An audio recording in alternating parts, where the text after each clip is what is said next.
Okay, what I'd like to go through with you is a bit of an overview of your assessment folder. So this is either located on your OneDrive or given to you on a USB during a face-to-face workshop. It looks something like this. You'll have the folders for each of the units of competency that you're going to be covering, plus copies of the chapters from the textbook, plus your hard copy of the textbook if you're in a class. So briefly, if we go into each one of these, you'll see it's got the unit code on there. This particular one, TAE ASS 502, is your design development of assessment tools. If we click on that, you'll see within the first level you have your knowledge test. Now this is the knowledge test that includes responses to tasks plus the questions themselves. So if we quickly open that, this is what you get. So you get your cover page with your details. If you scroll down, you see the assessor's feedback, and then you see the assessment instructions. There's an explanation here of part 1, 2, and 3 and what's required. There's the mapping part. In other words, this outlines how each part of the assessment maps to the actual unit of competency, so you know what you're covering and why. And then it goes into the assessment tasks themselves.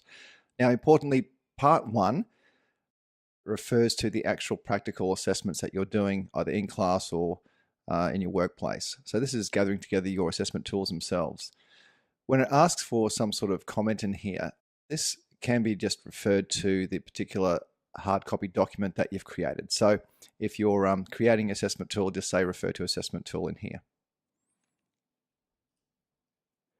When we get to this part, task 3, same thing. In here it asks you to contextualize all of the performance criteria as it relates to your assessment tool. So just refer to either the mapping document or the assessment tool itself. Task 4 is a simple written answer to 3 simple questions regarding flexibility.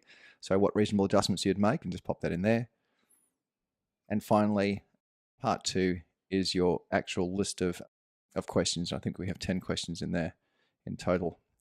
So answer those 10 questions, save it back to your folder, and it'll save into this particular region here. It'll just have the updated date here, hopefully. Now, the assessment tool templates for development, if we click on that, you'll see we've actually given you 3 assessment tools that you can develop, DEL 301, ASS 301, and BSB CMM 401. So each one of these is lacking in some area. Could be within the knowledge test questions, the instructions to assessors and students, and maybe the observations. Anyway, each one of these has various areas where it can be developed better. If we just click on one of them, same thing, it'll just show you the actual full document. You'll be asked to read through that, see where there's any flaws, anything missing, including the mapping. You'll see some model answers already in there. However, you might need to look at those model answers, make sure they're correct. You might need to make sure that the questions cover everything, which you do when you're mapping it. And this particular one, I won't give away too much, but basically there's something missing in the observation. So last but not least, if we come back out of this particular document, if you go back into any of the other ones, the same sort of thing applies. So the knowledge test is here. Then you've got, this is for the assessment 401 and 403 gap training. And then within each of these folders is an example plus a template of the instruments you have to complete. And finally, LLN, third-party report for you to get completed in your workplace and returned, plus the LLN assessment itself. Now, like the other one, you can complete the cover page, sign and date saying it's your authentic work. And if we go into this one, it's a little bit different to the others. It has links to YouTube videos, it has links to government documentation, so make sure you can access those things. It's very important that you follow along. Things like a unit of competency are also linked to this.